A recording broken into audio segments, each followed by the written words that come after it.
What did paying for things look like at this firm 18 months ago? Well, we had about 30, 35 people using 6 shared credit cards and 1 debit card that was attached to our primary operating account. And so I still to this day don't understand why that's bad, but why don't you tell them why that's bad? All these charges were coming in. They were all Amex cards, and I don't know if you've ever dealt with American Express, but when you want to add a user, you need to give them your firstborn child, I think. And it can't be anyone other than the primary owner. So we would have to track Galen down, get him on the phone. He would have to answer every personal question that sometimes he didn't know the answers to, which that was always fun.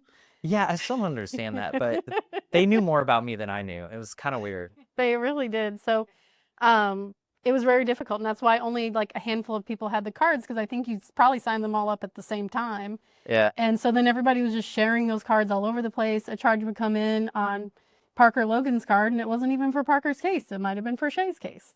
And we could not track where the expenses went without a massive, massive effort. Yeah, I found out later there was like a sheet circulating with all the credit card numbers and names, and you would just try one until it went through. Like they were all connected to the same account. So it wasn't really like, did we have money? It was like, are these numbers right? Or it was so weird. So what did we change? We actually found out about a credit card, a digital credit card system called Ramp, and we're able to issue digital credit cards like just really quickly to anyone, even to vendors. Our IT vendor, Pavel's in the room. They even have their own card attached to our account that they have permission to use to buy us things that we need. But we're able to more easily track people's expenses, not only to them, but also to make sure that it gets tracked to the right case. So then this is crazy. We then also started using AI as it related to expense tracking because we were losing a lot of expenses. We had a lot of bleed. At the end of the year, we would look at our financials and we'd be like, okay, we brought in this much in fees, and that was really, really good. And we recover all our expenses. We know what our overhead is. We have to pay people, right? And we have rent. Like we know these are fixed numbers. So why are we so much poorer than we should be? And the answer is we're not recovering client expenses and we have no idea why, right? That $2,000 estimate we just never got paid back for because it was never entered in the system. That $405 filing fee times 300 we never got, right? Those $150 special master fees for the CMO times 800 never got logged, right? Like because it was all so manual and it was based off of these credit cards and these physical checks. So then the craziest thing happened. I'm going to let you explain this because this freaked me out. And it only happened like a week and a half ago. So we started building Felix. He is our accounting assistant. He knows a variety of things, but one thing we've been having him work on is kind of reconcile our ramp account and make sure that all the charges are allocated. And this was kind of before he learned actually how to crawl the court websites. But this initial one was kind of trying to track down attorneys who had not put the link in to show that they had put the expense in the case management system. Some of them are just really busy and don't have time to go into their ramp account. And some of them file things in the middle of the night and forget to tell people what case it's for. So as you can I would imagine, never. so, and I know that Galen's busy, so I know it's a lot easier for Galen to answer, just a quick message because Galen probably knows what case that was for. So I told Felix to just go ahead and ask Galen what case that filing fee was, well, these 2 filing fees were for. So I'm in Costa Rica and randomly checking my phone like after a nap, and which is embarrassing because I realize that's 9:54 a.m., but whatever. And Felix, who I know is not real, I know he's AI because I'm aware he's been working for us for a while, sends me this Teams message, which A, I'm like, how? That's ridiculous. And then B, my answer was, now that I realize, because again, I was napping, you can imagine what put me in the state to nap at 10 a.m. on vacation. But I told him Shay's FELC versus Brotherhood case. I don't think Shay. Huh? Well, first of all, I don't appreciate your tone. But secondly, it actually went and logged that expense in the case. You had to change it later because I was wrong. I don't understand how it figured out Shay's FELC. That is no useful information whatsoever. That's not a file number. That means you have to know I'm talking about Shay Jamais, which means you have to go through the cases and find which cases Shay Jamais has, which, by the way, are a couple of hundred. And then you have to find a case that matches up with FELC Brotherhood, which, by the way, is not the name of a case. It would be like First Evangelical Lutheran Church, right? It wouldn't be FELC. It wouldn't say that anywhere. And it's Brotherhood Mutual is actually good. And then the second one, I was like, oh, ask Catherine Miller. which is CJ. Um, and I didn't even put this in. So then next thing I know, like 5 minutes later, he's kind of snotty. I'm on a group message with Felix and Catherine being like, hey, what's this other expense? Galen doesn't know what it is. Which was not appropriate, but nevertheless, um, and Felix continued to chase this down. And then once Felix chased it all down, he said, okay, I've entered all these expenses in the case management software. I pushed them through to accounting. Please let accounting know they can go ahead and pay it, which was crazy. This is all manual like 3 weeks ago. Wild. I don't know. It's a weird world we live in. And We it's then really actually scary. trained it actually to go into the filing, case filing systems for the various different courts and pull all the charges for a particular week or month and then check to make sure they were in Filevine. And if they were a charge that was on an individual attorney's credit card, they're then making sure it's in there. If it's not in there, it adds it and pulls the item link to put it into RAMP to make sure that we can like verify later that it was actually accounted for in the case management system. And even commissions, right? Commissions at our firm were really, really archaic. I share things with you guys that I probably shouldn't in retrospect, but it's really archaic. Again, I don't think it reflects on the legal work we do. I think we do very good legal work. Who are any of our attorneys in the room? There's several, right? I'm looking for people I recognize. Lori's back there. Lori, how did you get paid on a commission? You can holler out. How did you get paid on a commission when you first started here? What was the process? The process was that I would fill out a check request and then it would go to accounting and then it would go to you and then it comes back to me and then I think it goes back to you. It went back to accounting, but yes.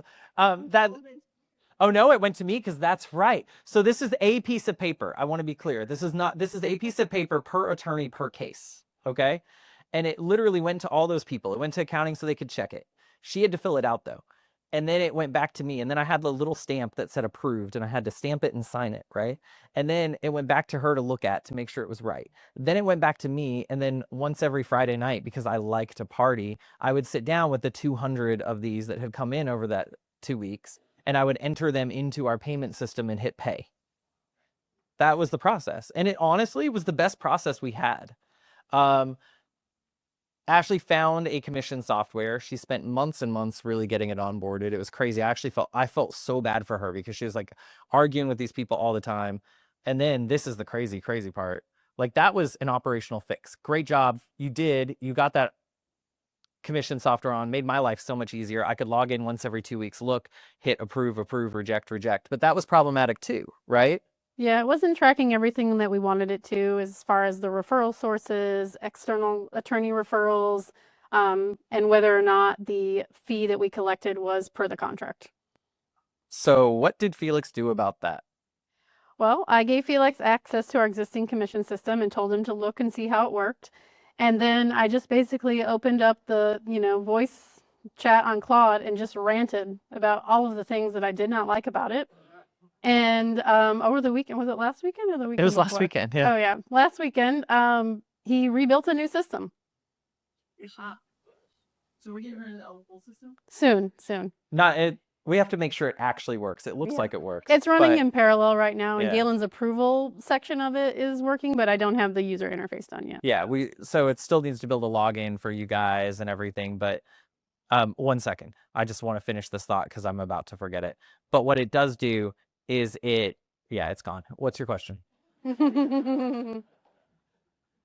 You're building AI systems to, like, let's say, assist you with thousands of cases. If it, let's say, makes a mistake consistently, Yeah. 1,000 cases, that could be very detrimental. Could be very detrimental. So this is a question as to how you decide to implement AI and use AI and how you put safeguards in place, right? That is anyone's nightmare, whether it's AI assisted or whether it's human assisted. Making one mistake is bad. Making 100 mistakes is really bad. Making 1,000 mistakes is someone ends up in jail or in bankruptcy court, right? I mean, I'm just being honest. And there are examples across our industry of exactly those situations. And if you need any of them, I will put them on the screen. But anyway, so we don't do that, okay? AI, for instance, the way we use AI is very selective. AI right now does not communicate with clients. It might suggest responses for attorneys or support staff to look at and edit as they see fit to send to clients. AI does not send documents to opposing counsel or judges. It might draft a document. And by the way, look up all the examples of lawyers getting sanctioned for not reading their friggin' AI generated documents. Every attorney here has signed a document that uses any AI for any casework, has already signed an agreement with me that they will check all that work and not just send it, right? Fair? Why are none of you backing me? That's so weird. Did you guys do something to the document? I'm talking about the Eve document. Yeah, you did. If you have access to Eve, you signed an AI usage agreement. Yeah. Okay. Yeah. Now I'm not sure Did they read it? Apparently they did not read it. Hey, would you guys spread the word that you need to read that agreement you signed? It would be helpful. Thank you. Some of you are on a CYA, so you know that's something without you. Yeah, I mean, that's the thing, right? So, but it's a fair point. So like what Felix is doing, Felix is going through and verifying expenses. He's crawling court filing receipts essentially, and he's looking on in view only and accounts, and he's seeing those things. So if he makes a bunch of mistakes, it's fixable.